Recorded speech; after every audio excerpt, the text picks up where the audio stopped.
Chapter 6 है हमारा industry analysis के बारे में। इसके एग्जाम में वेटेज 10 मार्क्स की है। सबसे पहले आता है कि हम इंडस्ट्री एनालिसिस करते क्यों हैं और इंडस्ट्री एनालिसिस में करते क्या क्या है। इंडस्ट्री एनालिसिस को करने का पर्पस होता है कि जो भी अभी हमारी इकोनॉमिक कंडीशन चल रही है उसका क्या इम्पैक्ट हमारी इंडस्ट्री पर आएगा। अब कोई भी कंपनी होगी वो किसी पर्टिकुलर इंडस्ट्री में होगी। जैसे अगर मैं एचडीएफसी बैंक की बात करूं तो वो बैंकिंग इंडस्ट्री में हो गया। फिर अगर मैं हिंदुस्तान पेट्रोलियम की बात करूं तो वो पेट्रोलियम इंडस्ट्री में हो गया। तो इस तरह से एक कंपनी किसी ना किसी इंडस्ट्री को बिलोंग करेगी। तो जो भी अभी इकोनॉमिक कंडीशन चल रही है उसका क्या इम्पैक्ट इंडस्ट्री पर आएगा, क्योंकि अगर इंडस्ट्री पर आएगा तो हमारी कंपनी पर भी आएगा। तो हम इसमें इंडस्ट्री पर क्या इम्पैक्ट आएगा उसको फाइंड आउट करने की कोशिश करते हैं। सबसे पहले हमें डिफाइन करना पड़ेगा कि हमारी कंपनी की इंडस्ट्री कौन सी है। बैंकिंग इंडस्ट्री है, फार्मा इंडस्ट्री है, एग्रीकल्चर इंडस्ट्री है या फिर कौन सी इंडस्ट्री है। कई बार एक कंपनी मल्टीपल प्रोडक्ट्स बना रही होती है और हर एक प्रोडक्ट अलग अलग सेक्टर को बिलोंग करता है। जैसे अगर मैं रिलायंस की बात करूं, वो ऑयल भी प्रोड्यूस करते हैं। फिर जियो नेटवर्किंग में भी उनका एक बिजनेस है। तो कई बार एक कंपनी की इंडस्ट्री को डिफाइन करना थोड़ा सा डिफिकल्ट हो जाता है। उस टाइम पर हमें क्या करना चाहिए, एक तो हम ये देख सकते हैं कि उसका मेजर कंट्रीब्यूटर क्या है। परसेंटेज टर्म में देख सकते हैं कि किस प्रोडक्ट का शेयर कितना है। जिसका शेयर ज्यादा हम उसकी इंडस्ट्री को वो मान लेते हैं। या फिर हम क्या कर सकते हैं, अगर किसी कंपनी के प्रोडक्ट मल्टीपल इंडस्ट्री में है और हर एक इंडस्ट्री में सिग्निफिकेंट शेयर है तो हम उसे दोनों इंडस्ट्री के रिस्पेक्ट में एनालाइज कर सकते हैं। फिर सेकंड आता है, हमने इकोनॉमिक एनालिसिस में अलग अलग ट्रेंड देखे थे। Secular trend, long lasting, cyclical trend. इनका इंडस्ट्री पर क्या इंपैक्ट आएगा। फिर अब जो हमारी इंडस्ट्री है उसका साइज कितना है, मीनिंग मनी टर्म्स में वो इंडस्ट्री कितने साइज की है। 10,000 करोड़ की है, 1 लाख करोड़ की है, कितना साइज इंडस्ट्री का है। और उसमें फिर कौन कौन से मेजर प्लेयर्स है, मोनोपोली है, डुओपोली है या फिर उसमें बहुत ज्यादा कंपटीशन है। इंडस्ट्री की पास्ट परफॉर्मेंस कैसी रही है और फ्यूचर में क्या क्या ड्राइवर्स है जिससे कि इंडस्ट्री अच्छा परफॉर्म कर सकती है। इंडस्ट्री में कंपटीशन लेवल कितना है। सिर्फ प्राइसिंग पावर क्या है अलग अलग प्लेयर्स की। जो भी इंडस्ट्री में अलग अलग प्लेयर्स हैं, अलग अलग कंपनीज है, उनकी प्राइसिंग पावर क्या है। प्राइसिंग पावर का मीनिंग होता है कि आप अपने प्रोडक्ट के प्राइस को इंक्रीज कर दो फिर भी आपके प्रोडक्ट की डिमांड में कमी ना आए तो आपके पास प्राइसिंग पावर है। लेकिन अगर आपने प्राइस इंक्रीज किया, आपकी डिमांड कम हो गई, लोग दूसरे प्रोडक्ट पर शिफ्ट कर गए, तो आपके प्रोडक्ट की प्राइसिंग पावर नहीं है, आपके पास प्राइसिंग पावर नहीं है। फिर रेगुलेटरी फैक्टर्स क्या है। अब जो भी इंडस्ट्री है उसके ऊपर कोई रेगुलेटर है या नहीं है। जैसे अगर हम क्रिप्टो की बात करें, पहले वो बिना किसी रेगुलेटरी फ्रेमवर्क के काम कर रही थी, लेकिन अभी धीरे धीरे उस पर रेगुलेशंस आ रही हैं। अब इंडस्ट्री को मेजरली 3 कैटेगरी में क्लासिफाई किया जाता है, defensive, semi cyclical, deep cyclical. Defensive industry क्या होती है, वो इंडस्ट्री जो कि इकोनॉमिक साइकिल से ज्यादा इफेक्ट नहीं होती। हमारी इकोनॉमी क्या थी, ग्रो होती थी, डाउन जाती थी, ग्रो होती थी, डाउन जाती थी, रिसेशन आता था। लेकिन डिफेंसिव इंडस्ट्री क्या होगी, उन्हें इकोनॉमिक साइकिल से ज्यादा फर्क नहीं पड़ेगा। इस इंडस्ट्री में जो भी कंपनीज होगी उनके प्रोडक्ट की डिमांड रहेगी। इसमें मेजरली असेंशियल थिंग्स आती हैं, जैसे कि आपका फूड हो गया, एग्रीकल्चर के इनपुट्स हो गए, हेल्थ केयर। ऐसी चीजें चाहे बूम हो चाहे रिसेशन हो आप उन्हें यूज करोगे ही करोगे। आप खाना तो खाओगे ही खाओगे, एग्रीकल्चर आप फसल तो बोओगे ही बोओगे, हेल्थ केयर बीमार पड़ोगे तो डॉक्टर के पास तो जाओगे ही जाओगे। तो इस टाइप की एसेंशियल चीजें आपकी डिफेंसिव इंडस्ट्री में आती है और इन्हें मेजरली केवल सेक्युलर ट्रेंड इनसे इफेक्ट पड़ता है कि कंज्यूमर की प्रेफरेंस चेंज हो गई, कंज्यूमर अब इस प्रोडक्ट की जगह किसी अल्टरनेट प्रोडक्ट को यूज करने लगे। सेमी साइक्लिकल इंडस्ट्री क्या होती है, जो कि इकोनॉमी साइकिल को फॉलो करती है। जब बूम आएगा तो ये ग्रो करेंगी, जब रिसेशन आएगा तो ये डिक्लाइन करेगी। लेकिन इनमें हमेशा एक बेसिक लेवल ऑफ डिमांड तो रहेगी। इवन रिसेशन के टाइम पर भी एक बेसिक लेवल डिमांड तो रहेगी। बाकी अगर बूम आएगा तो ये ज्यादा ग्रो करेंगी और रिसेशन आएगा तो कम ग्रो करेगी। इनमें कौन सी चीजें आती हैं, गुड टू हैव थिंग्स, यानी कि इनके बिना आप जी तो सकते हो लेकिन आप चाहते हो कि ये आपके पास हो। जैसे कि मोबाइल हो गया, लैपटॉप हो गया, आपको काम करना है, रील्स वगैरह देखनी है तो आपको मोबाइल की जरूरत पड़ेगी। फिर आपके होम अप्लायंसेस हो गए, टीवी हो गया, एसी हो गया, ये सब भी आप चाहते हो कि आपके पास हो। फिर व्हीकल्स, बाइक होगी, कार हो गई या घर का फर्नीचर वगैरह हो गया। तो इनमें एक बेसिक लेवल डिमांड तो रहती ही है। फिर आती है आपकी डीप साइक्लिकल इंडस्ट्री। ये इकोनॉमिक साइकिल को स्ट्रिक्टली फॉलो करती है, यानी कि जब बूम आएगा तो ग्रो करेंगी, जब रिसेशन आएगा तो डिक्लाइन करेगी। इनमें बेसिक लेवल डिमांड हो ये भी जरूरी नहीं है। इनमें मेनली लग्जरी आइटम्स या फिर हैवी इक्विपमेंट्स आते हैं। जैसे आपके लग्जरी आइटम क्या हो गए? एयरलाइंस, आप फ्लाइट से ट्रैवल कर रहे हो, आपको ट्रैवल करना नेसेसरी भी है, तो अगर रिसेशन है, आपकी इनकम कम हो रही है, तो आप फ्लाइट से ट्रेन पर शिफ्ट हो जाओगे या फिर कोई चीपर अल्टरनेटिव पर शिफ्ट हो जाओगे। तो एयरलाइन की डिमांड रिसेशन के टाइम पर कम हो जाती है। फिर आपके मेटल, स्टील, कॉपर प्रोडक्शन में जो यूज होते हैं, फिर मशीनरी, बिल्डिंग्स, इन सब की डिमांड काफी कम हो जाती है। तो डिफेंसिव इंडस्ट्री क्या हो गई? Essential items, semi cyclical, good to have things, और डीप साइकिलिकल, लग्जरी आइटम्स या फिर हैवी इक्विपमेंट। अब आता है इंडस्ट्री साइज। हमें इंडस्ट्री का पोटेंशियल साइज कि फ्यूचर में कितना साइज हो सकता है और अभी करंट साइज कितना है, ये दोनों पता होने चाहिए। क्योंकि अगर पोटेंशियल साइज ज्यादा है, करंट साइज अभी कम है, यानी कि जो अभी मार्केट प्लेयर्स हैं उन्होंने ज्यादा कैप्चर नहीं किया हुआ, तो इसमें ग्रोथ के चांसेस ज्यादा है, न्यू बिजनेस इसमें सेटअप किया जा सकता है। जितना ज्यादा पोटेंशियल साइज होगा उतने ही ज्यादा ग्रोथ के चांसेस रहेंगे। अब इंडस्ट्री साइज को मेजर करने के दो मेजर अप्रोचेज होती है, एक टॉप डाउन, एक bottom up. Top down approach में आप क्या करते हो? मैक्रो इकोनॉमिक फैक्टर से शुरू करते हो और फिर इंडस्ट्री लेवल पर आते हो। बॉटम अप अप्रोच में आप क्या करते हो? आप एक एक कंपनी को देखते हो, उसका जो भी रिवेन्यू वगैरह है वो जोड़ते हो, फिर सारी कंपनियों का कंबाइन करके आप इंडस्ट्री साइज पर आते हो। एक इंडस्ट्री में मान लो 10 कंपनियां काम कर रही है, तो आप हर एक कंपनी का साइज देखोगे और फिर 10 कंपनी का मिलाकर आप इंडस्ट्री साइज पर अराइव करोगे। इसको हम हॉस्पिटल इंडस्ट्री के एग्जाम्पल से समझते हैं। टॉप डाउन अप्रोच में आप क्या करोगे? आप सबसे पहले एक एस्टिमेट लगाओगे कि टोटल नंबर ऑफ पेशेंट्स कितने हैं। फिर आप लगाओगे कि हर एक पेशेंट ऑन एन एवरेज कितना एक्सपेंडिचर करता होगा। इन दोनों का प्रोडक्ट ले लोगे तो वो आपकी क्या हो जाएगी? इंडस्ट्री का साइज हो जाएगा। सेम चीज अगर आपको बॉटम अप अप्रोच में करनी हो तो आप कैसे करोगे? आप सबसे पहले एक हॉस्पिटल का रिवेन्यू देखोगे, फिर दूसरे का, फिर तीसरे का। इस तरह से जब आपके पास हर एक हॉस्पिटल का रिवेन्यू आ जाएगा, आप उनको कंबाइन कर दोगे तो वो आपका इंडस्ट्री साइज आ जाएगा। इंडस्ट्री साइज पर अब हम एक न्यूमेरिकल देख लेते हैं। एक country's tyre industry comprises 3 organised players and several unorganised players. Tyre industry है, उसमें 3 ऑर्गेनाइज्ड प्लेयर है, सेवरल अनऑर्गेनाइज्ड प्लेयर्स है। ऑर्गेनाइज्ड प्लेयर का मतलब क्या हो गया? जो कि नामी है, यानी कि जिनके बारे में लोगों को पता है। अनऑर्गेनाइज्ड प्लेयर्स क्या हो गए? छोटे मोटे, जो कि बहुत स्मॉल स्केल पर काम करते हैं, जिनके बारे में लोगों को ज्यादा पता नहीं है। A sample survey revealed that around 20% of total sales came from unorganized sector. Unorganized sector से 20% of total sales I. The three major companies reported revenue of 6,000, 8,000 and 10,000 crore respectively for 2019। तीन कंपनियों के हमें रिवेन्यू दिए हुए हैं। Basically जो तीन ऑर्गेनाइज्ड प्लेयर्स थे उनके हमें रिवेन्यू दिए हुए हैं। Which of the following is closest to the fair estimate of the oversize of the tire market in that country for 2019? हमें टायर इंडस्ट्री का साइज बताना है। तो हमारे तीन मेजर प्लेयर थे, उनका रिवेन्यू कितना था? 6 + 8 + 10, हमने टोटल कर दिया तो 24,000 उनसे आ गया। अब जो 20% था वो अनऑर्गेनाइज सेक्टर से आ रहा था। जो हमारे तीन मेजर प्लेयर्स हैं ये ऑर्गेनाइज सेक्टर्स के हैं, यानी कि उनसे कितना रिवेन्यू आएगा? 80%। 20% अगर अनऑर्गेनाइज से आ रहा है, टोटल हमारा कितना होता है? 100% होता है। तो 80% हमारा ऑर्गेनाइज सेक्टर से आएगा। और हमें पता है कि ये 80% कितना है? 24,000 के इक्वल है। हमने तीनों का रिवेन्यू को सम किया था तो हमारा 24,000 आया था। तो हमारा 80% ऑफ एक्स कितना हो गया? 24,000 हो गया। हमें एक्स फाइंड आउट करना है, तो सिंपली हम इसे सोल्व कर देंगे तो हमारा 30,000, इतना हमारा इंडस्ट्री का साइज है। 30,000 करोड़ हमारी टायर इंडस्ट्री का साइज आ गया। अब कंसेप्ट आता है वैल्यू माइग्रेशन का। हमने देखा था सेक्युलर ट्रेंड में क्या होता है, एक प्रोडक्ट की जगह दूसरा प्रोडक्ट उसे टेक ओवर कर लेता है। कंज्यूमर का बिहेवियर चेंज हो गया, टेक्नोलॉजी चेंज हो गई, उसकी वजह से जो एक प्रोडक्ट था उसकी डिमांड कम हो गई और वो शिफ्ट हो गई किसमें? दूसरे प्रोडक्ट में। जिसकी डिमांड कम हुई उसकी वैल्यू कम हो जाएगी और जिसमें शिफ्ट हुई उसकी वैल्यू बढ़ जाएगी। तो इसे ही वैल्यू माइग्रेशन कहते हैं कि लोग पहले प्रोडक्ट को कम खरीद रहे हैं और दूसरे प्रोडक्ट को ज्यादा खरीद रहे हैं, तो वैल्यू पहले प्रोडक्ट से दूसरे प्रोडक्ट की तरफ माइग्रेट हो रही है। यही वैल्यू माइग्रेशन है। जैसे अगर हम एग्जांपल लें, पहले लोग लोकल स्टोर से सामान खरीदते थे, फिर ऑनलाइन शॉपिंग आई, धीरे धीरे उसने मार्केट को कैप्चर करना शुरू किया। अब लोग ज्यादा ऑनलाइन शॉपिंग करते हैं और लोकल स्टोर पर कम जाते हैं। लोकल स्टोर ने कस्टमर को लूज किया, उसकी सेल्स डाउन हुई, और ऑनलाइन सर्विसेज ने कस्टमर को गेन किया, उनकी डिमांड ज्यादा बढ़ी। तो वैल्यू माइग्रेशन कहाँ से कहाँ हुई? लोकल स्टोर से ऑनलाइन सर्विसेज। लोकल स्टोर की कम हुई, ऑनलाइन सर्विसेज की बढ़ी, तो लोकल स्टोर से ऑनलाइन सर्विसेज इसकी तरफ वैल्यू चली गई। अब जो ये वैल्यू माइग्रेशन है ये किसी भी लेवल पर हो सकता है।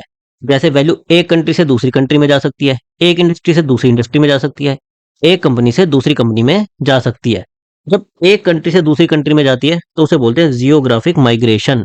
इसका अगर हम एग्जांपल देखें, जब ग्लोबलाइजेशन आया तो चाइना की तरफ वैल्यू माइग्रेट हुई। क्यों? क्योंकि वो लो कॉस्ट मैन्युफैक्चर था, वहां पर मैन्युफैक्चरिंग कॉस्ट काफी कम थी। इस वजह से चाइना में मैन्युफैक्चरिंग इंडस्ट्री काफी ग्रो हुई compare to other high cost destination जहां पर मैन्युफैक्चरिंग कॉस्ट ज्यादा थी। जब एक इंडस्ट्री से दूसरी इंडस्ट्री में वैल्यू माइग्रेट होती है तो उसे बोलते हैं क्रॉस इंडस्ट्री माइग्रेशन। जैसे पहले फिल्म रोल्स बनते थे, फिर डिजिटल कैमरा आ गए तो उसकी तरफ वैल्यू माइग्रेट होने लगी। अब जो हमारे मोबाइल्स हैं उनमें काफी अच्छे कैमरा आने लगे हैं, तो डिजिटल कैमरा से भी थोड़ी थोड़ी मोबाइल की तरफ वैल्यू माइग्रेट हो रही है। या फिर हम देखें, अभी पेट्रोल कार चलती थी, अब धीरे धीरे इलेक्ट्रिक कार्स की तरफ वैल्यू माइग्रेट हो रही है। फिर वैल्यू माइग्रेशन एक कंपनी से दूसरी कंपनी में भी हो सकता है। पहले ब्लैकबेरी का मोबाइल में काफी ज्यादा शेयर था, फिर ब्लैकबेरी धीरे धीरे बंद हुई, डिमांड कम होनी शुरू हुई। उसका फायदा दूसरी कंपनीज को मिला, जैसे एप्पल, सैमसंग, उनकी डिमांड ज्यादा बढ़ने लगी तो उनकी तरफ वैल्यू माइग्रेट हो गई। अब कोई भी एक इंडस्ट्री है, वो एक लाइफ साइकिल को फॉलो करती है, एक पैटर्न को फॉलो करती है। सबसे पहले वो इंडस्ट्री स्टार्ट होती है, फिर वो ग्रो करना शुरू करती है, फिर उसमें मैच्योरिटी आ जाती है कि अब और ग्रो नहीं करेगी। उसके बाद वो डिक्लाइन कर जाती है कि खत्म होने लगती है धीरे धीरे, या फिर वो अपने आप को री इन्वेंट कर लेती है, कुछ नया प्रोडक्ट ले आती है और फिर से ये साइकिल शुरू हो जाती है कि introduction, growth, maturity, decline. Mostly सारी इंडस्ट्री इन्हीं फेजेस को फॉलो करती है। जब हमारी इंट्रोडक्शन फेज है उसे क्या बोलते हैं? पायोनियरिंग। इसमें क्या है, अभी कंसेप्ट प्रूवन नहीं हुआ कि ये इंडस्ट्री चलेगी नहीं चलेगी, लोग इसका प्रोडक्ट खरीदेंगे नहीं खरीदेंगे, कुछ नहीं पता। एक दो कंपनी आई, उन्होंने इस प्रोडक्ट को बनाना शुरू किया और मेजरली अभी डेवलपमेंट पर काम चल रहा है, तो इस टाइम पर डेवलपमेंट कॉस्ट हाई होती है। स्मॉल प्रोडक्ट मार्केट, लोगों को ज्यादा प्रोडक्ट के बारे में पता नहीं होता, इसलिए इसकी सेल कम होती है। इस टाइम पर मेजरली लॉस हो रहा होता है या फिर बहुत कम प्रॉफिट हो रहा होता है, स्मॉल और नेगेटिव प्रॉफिट। अभी इंट्रोडक्शन फेज में ही है, लोगों को इतना ज्यादा इसके बारे में पता नहीं है और ये भी नहीं पता कि ये सक्सेस होगी या नहीं होगी। फिर धीरे धीरे इसका कंसेप्ट प्रूव होने लगता है कि ये इंडस्ट्री चल सकती है, तो धीरे धीरे और कंपनियां इसमें आने लगती है। इंडस्ट्री में कंपटीशन बढ़ने लगता है और प्लेयर्स यहाँ पर आने लगते हैं। लेकिन अभी भी प्लेयर्स काफी कम होते हैं, क्योंकि स्टार्ट किया था, कुछ लोगों को लगा कि ये ग्रो कर सकती है, तो अभी कम ही प्लेयर है। इस वजह से यहाँ पर प्रॉफिट मार्जिन हाई होते हैं, लेकिन लोगों में धीरे धीरे अवेयरनेस आने लगती है और सेल्स थोड़ी सी बढ़ने लगती है। इस टाइम पर कंपटीशन कम है क्योंकि हमारी फर्म्स कम है, बहुत कम कंपनियां इसमें काम कर रही है और मार्केट इस प्रोडक्ट की डेवलप होने लगती है, लोगों में इसकी अवेयरनेस आने लगती है, लोग इसे खरीदने लगते हैं। फिर आता है मैच्योरिटी फेज। जब इंडस्ट्री ग्रो करती है, दिखता है कि इसमें हाई प्रॉफिट मार्जिन है, कंपटीशन कम है, तो धीरे धीरे और प्लेयर्स आने लगते हैं।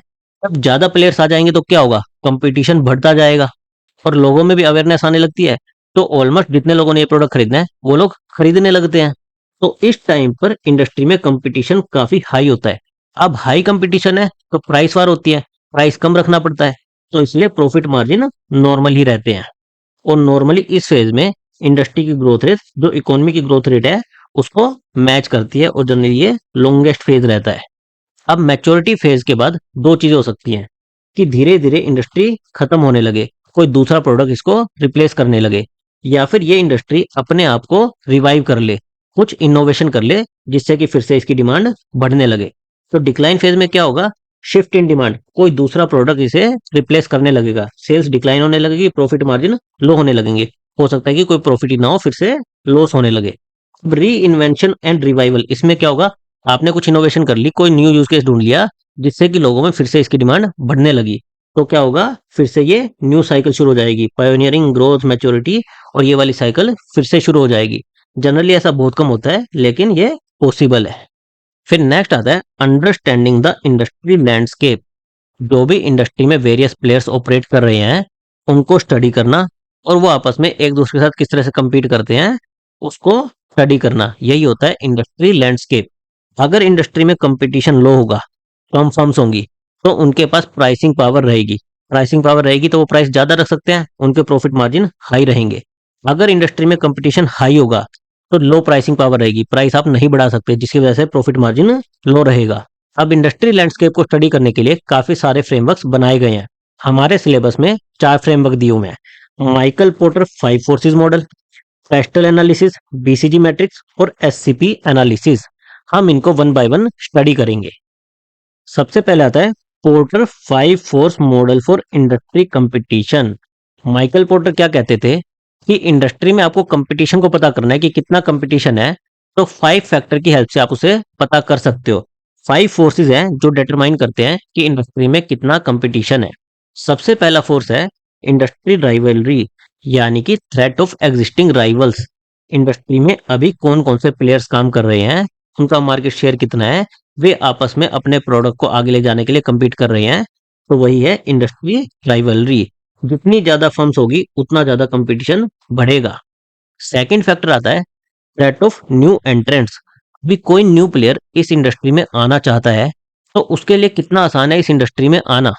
अगर आसान है तो यानी कि थ्रेट ऑफ न्यू एंट्रेंट्स ज्यादा है। अगर मुश्किल है, जैसे कोई लाइसेंसिंग रिक्वायरमेंट है, या फिर कोई स्किल्ड लेबर रिक्वायर्ड है, या फिर और कोई वजह है जिसकी वजह से कोई भी न्यू प्लेयर आसानी से इस इंडस्ट्री में नहीं आ सकता, तो ये थ्रेट कम रहेगा। Basically threat of new entrance को किससे मेजर किया जाता है? Entry barrier, how easy it is for new players to enter the market. इससे क्या होगा, जितना आसान होगा उतना ज्यादा कंपटीशन बढ़ेगा और प्रॉफिटेबिलिटी पर इफेक्ट आएगा। फिर नेक्स्ट आता है थ्रेट ऑफ सब्सटीट्यूट्स, कि मेरे प्रोडक्ट को सब्सटीट्यूट करना कितना इजी है। जितना ज्यादा इजी होगा उतना ही लोअर प्रॉफिट मार्जिन रहेगा, क्योंकि मैं फिर प्राइस नहीं बढ़ा पाऊंगा। जैसे ही प्राइस बढ़ाऊंगा, कस्टमर दूसरे प्रोडक्ट पर शिफ्ट कर जाएंगे। फिर आता है बार्गेनिंग पावर ऑफ सप्लायर्स। अब आपको माल बेचना है तो आप कहीं से उसे खरीदोगे भी, रॉ मटेरियल खरीदो या फिर पूरा प्रोडक्ट खरीदो, तो सप्लायर्स की बार्गेनिंग पावर कितनी है। सप्लायर आपको बेचते हुए प्राइस बढ़ा सकते हैं या नहीं बढ़ा सकते। तो जितने कम सप्लायर होंगे उतनी ज्यादा सप्लायर की बार्गेनिंग पावर रहेगी। इससे क्या होगा, सप्लायर प्राइस को इंक्रीज कर सकते हैं या फिर क्वालिटी को रिड्यूस कर सकते हैं, जिससे कि आपकी प्रॉफिटेबिलिटी पर इफेक्ट आएगा। फिर लास्ट फैक्टर आता है bargaining power of the buyers. अगर बहुत ज्यादा कंपिटिटर्स है तो बायर्स के पास बार्गेनिंग पावर रहेगी। क्यों? क्योंकि अगर आप प्राइस बढ़ाओगे, बायर्स दूसरी कंपनी की तरफ शिफ्ट हो जाएंगे और उसे खरीद लेंगे, तो आप प्राइस इजीली बढ़ा नहीं पाओगे।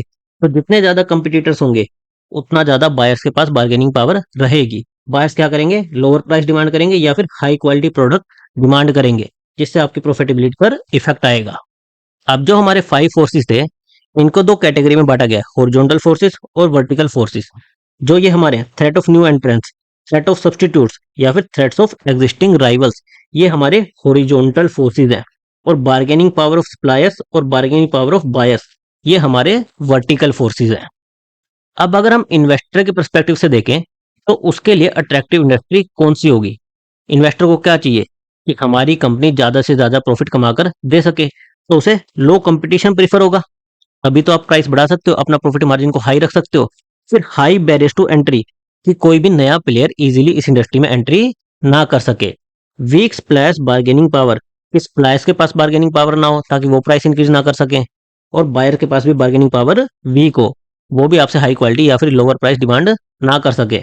फ्यू सब्सटीट्यूट्स, अल्टरनेट प्रोडक्ट ना हो ताकि जब आप प्राइस इंक्रीज करो तो वो दूसरे प्रोडक्ट पर शिफ्ट ना कर जाए, तो सब्सटीट्यूट्स भी कम हो। नेक्स्ट आपका आता है पेस्टल एनालिसिस, PESTLE। ये एक एक फैक्टर को दिखाते हैं। P से पॉलिटिकल, E से इकोनॉमिक, S से सोशियो कल्चरल, T से टेक्नोलॉजिकल, L से लीगल, E से एनवायरमेंटल। अब पेस्टल एनालिसिस कब किया जाता है? जब आप कोई ऑफशोर यूनिट यानी कि विदेश में कोई बिजनेस सेटअप करने की कोशिश कर रहे हो, और आपके पास मल्टीपल कंपनीज है जहां पर आप चूज कर सकते हो कि मैं श्रीलंका में सेटअप करूं, यूएस में सेटअप करूं, लंदन में सेटअप करूं। आप मल्टीपल कंट्रीज में से चूज कर रहे हो कि अपने बिजनेस को कहां पर सेट करूं, तो उसके लिए आप पेस्टल एनालिसिस कर सकते हो। इसमें मेजरली ये 6 फैक्टर्स देखे जाते हैं। अब पॉलिटिकल फैक्टर क्या होता है कि वहां की गवर्नमेंट कितनी स्टेबल है। जैसे श्रीलंका में अभी क्या हुआ था, गवर्नमेंट अनस्टेबल हो गई थी, तो बिजनेस उससे इफेक्ट होते हैं। तो गवर्नमेंट कितनी ज्यादा स्टेबल है, करप्शन लेवल कितना है, आपको कोई भी चीज सेट करनी है तो आपको रिश्वत देनी पड़ेगी या फिर इजीली आपका काम हो जाएगा। ईज ऑफ डूइंग बिजनेस, बहुत ज्यादा फॉर्मेलिटीज तो नहीं है, आप इजीली अपने बिजनेस को सेट कर सकते हो या नहीं कर सकते। इकोनॉमिक फैक्टर्स, इसमें क्या आता है, जो हमने चैप्टर 5 में देखे थे, GDP, inflation, interest rate, economic analysis के टाइम पर जो भी फैक्टर्स हमने देखे थे, वो सारे आपके इकोनॉमिक फैक्टर्स में आते हैं। सोशियो कल्चरल फैक्टर्स में क्या आता है, डेमोग्राफिक प्रोफाइल। बेसिकली जिस कंट्री में आप सेटअप कर रहे हो वहां की एवरेज एज कितनी है। जैसे मान लो आप कोई स्पोर्ट्स की फैक्ट्री लगा रहे हो, तो वहां की पॉपुलेशन यंग होनी चाहिए। यंग लोग स्पोर्ट्स को ज्यादा पसंद करते हैं, ओल्डर लोग कम करते हैं। तो एवरेज एज कितनी है, उसके अकॉर्डिंग आपका प्रोडक्ट सुटेबल है या फिर नहीं है। एजुकेशन लेवल कितना है, हेल्थ कैसी है, लाइफस्टाइल कैसा है, ये सारे आपके सोशियो कल्चरल फैक्टर्स में आते हैं। फिर आते हैं आपके टेक्नोलॉजिकल फैक्टर्स कि जो पॉपुलेशन है वो टेक्नोलॉजी को पसंद करती है नहीं करती, टेक्नोलॉजी की अवेलेबिलिटी है या नहीं है, जो भी इंस्टीट्यूशन है वो टेक्नोलॉजी ड्रिवन है या नहीं है। अगर लोग टेक्नोलॉजी को पसंद करोगे तो आप उन्हें एडवांस टेक्नोलॉजी ऑफर कर सकते हो। फिर आता है लीगल फैक्टर्स, जैसे कि लीगल फ्रेमवर्क्स क्या है, रेगुलेटरी फ्रेमवर्क्स कैसे हैं, कितना ट्रांसपेरेंसी है, और लॉ एनफोर्समेंट इजी है या फिर नहीं है। लॉ एनफोर्समेंट होना चाहिए ताकि कोई भी गलत काम करे तो इजीली उसको पकड़ा जा सके, कोई आपसे बदमाशी करे तो उसको सजा हो सके। फिर आते हैं एनवायरमेंटल फैक्टर्स कि एनवायरमेंट को लेके उस कंट्री की पॉलिसी कैसी है, पोल्यूशन से रिलेटेड पॉलिसी कैसी है कि आप पोल्यूशन फैला सकते हो या फिर नहीं फैला सकती। फिर वेस्ट डिस्पोजल की पॉलिसी कैसी है कि आपको इसके लिए पर्टिकुलर खर्चा करना पड़ेगा या नहीं करना पड़ेगा। सबसे मेन फैक्टर क्या होता है, जो भी पॉलिसीज हो वो ट्रांसपेरेंट और क्लियर होनी चाहिए, ग्रे एरिया में नहीं होनी चाहिए कि ऐसा भी हो सकता है वैसा भी हो सकता है, क्लियर होनी चाहिए और स्टेबल पॉलिसी होनी चाहिए। फिर आपका आता है BCG analysis, Boston consultancy group, इसने ये मैट्रिक्स बनाया था। इसमें दो चीजें कैप्चर की थी, एक मार्केट की ग्रोथ रेट, मार्केट की ग्रोथ रेट कैसी है, और रिलेटिव मार्केट शेयर किसी कंपनी का कितना है। उसके बेसिस पर इसने बिजनेस को चार कैटेगरी में बांटा था, stars, question mark, cash cow, dogs. इसका यूज कहां पर होता है, जैसे आप कोई बड़ा वेल्दी पर्सन है, उसने मल्टीपल बिजनेसेस में इन्वेस्ट कर रखा है, उसे देखना है कि कौन से बिजनेस में उसने ज्यादा टाइम लगाना चाहिए, कौन से बिजनेस में उसे ज्यादा पैसा लगाना चाहिए, कौन सा उसका बेकार बिजनेस है जिसे उसे थ्रो करके फेंक देना चाहिए। तो वहां पर ये काम आता है। जब मार्केट की ग्रोथ रेट ज्यादा हो कि मार्केट में पोटेंशियल बहुत ज्यादा है और आपका मार्केट शेयर भी हाई हो, तो वो बिजनेस आपका स्टार कैटेगरी में आएगा कि ये आपको बहुत सारा प्रॉफिट कमा कर देगा। इसको आपको हमेशा अपने पोर्टफोलियो में रखना है। जैसे इसका एग्जांपल है सेरा सैनिटरी वेयर, ये प्रीमियम बाथरूम इक्विपमेंट्स बनाता है और ये एग्जांपल आपकी बुक में दिया हुआ है। फिर आता है कैश काउज कि मार्केट का ग्रोथ पोटेंशियल तो कम है, अब मार्केट काफी मैच्योर हो चुकी है, लेकिन आपका मार्केट शेयर काफी हाई है, तो ये भी आपको पैसा कमाकर देगा। आपको इसमें अपना मार्केट शेयर रखने के लिए ज्यादा एफर्ट्स नहीं लगाने पड़ रहे, ज्यादा पैसा नहीं खर्च करना पड़ रहा, आपको एक स्टेबल प्रॉफिट आता जा रहा है।